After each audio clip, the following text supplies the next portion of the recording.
Netanyahu sends Israel a serious warning about the Biden administration.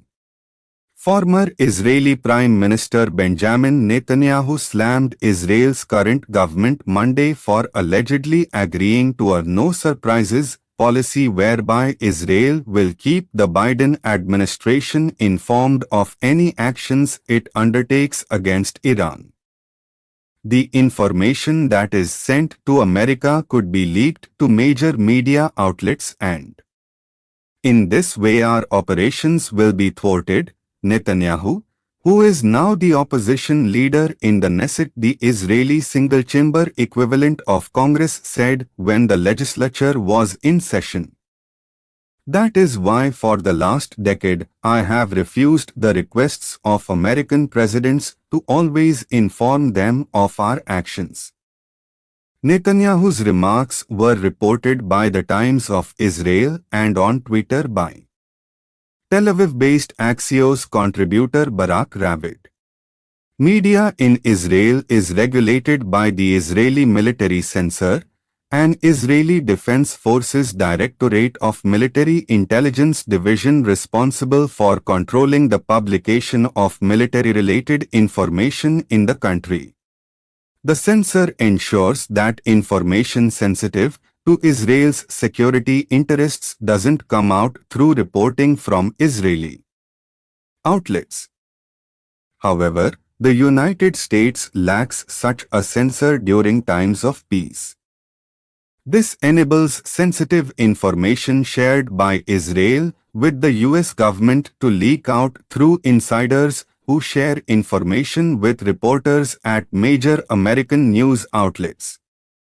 These outlets can then release the information through articles citing unnamed sources, possibly jeopardizing any confidential military or diplomatic action Israel was contemplating. The no surprises policy, Netanyahu said, is an existential issue for Israel, in which there may be surprises and sometimes surprises are needed, the Times reported. One Israeli official told Ravid that Netanyahu's statement was an attempt by the former prime minister to sabotage Israel-US relations for his political interests, the journalist wrote. On Twitter, according to a 2014 report from Ravid in the Israeli outlet Haaretz, an unnamed Israeli official told the outlet that Israel and the United States maintained a no-surprises understanding when the Iran deal was being negotiated.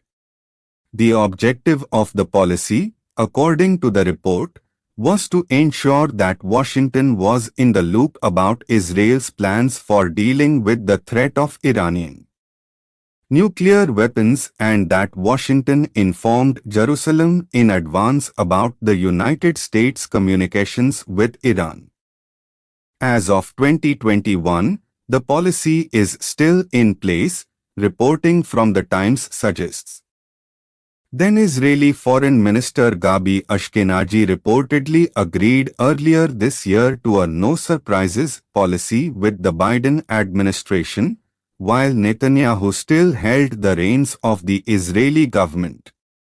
According to the Times, White House National Security Advisor Jake Sullivan told NBC News in an April interview that despite disagreements between Israel and the Biden administration over the US re-entering a nuclear deal with Iran or negotiating another deal altogether, the two sides maintain a policy of no surprises. We believe, profoundly and passionately, in making sure that we and Israel have a policy of no surprises, Sullivan told the outlet. We are communicating with one another on a going forward basis, so that we have a better understanding on what the other side intends to do with respect to a whole range of security issues in the region, he said. Sullivan mentioned in the interview that the Biden administration prefers that Israel does not engage in certain kinds of activities that are supposedly unhelpful to diplomacy. The Iran nuclear deal became a contentious issue between Israel and the US when Netanyahu was Prime Minister and former President Barack Obama was in power with then Vice President Joe Biden as his number two. Obama's willingness to go ahead with the deal, despite Israel's objections, caused tensions between the two allies until former President Donald Trump took over and repaired ties with Israel. Trump also withdrew the US from the nuclear deal, citing its ineffectiveness at keeping nuclear arms away from Iran, and reimposed harsh sanctions against Tehran, aimed at preventing Iran's theocratic government from obtaining the revenue necessary to pursue its nuclear program. However, with Biden in the White House, the US has backtracked from the posture Trump had and is now seeking to negotiate with Tehran, whose commitment and adherence to a potential renegotiated nuclear deal remains in question.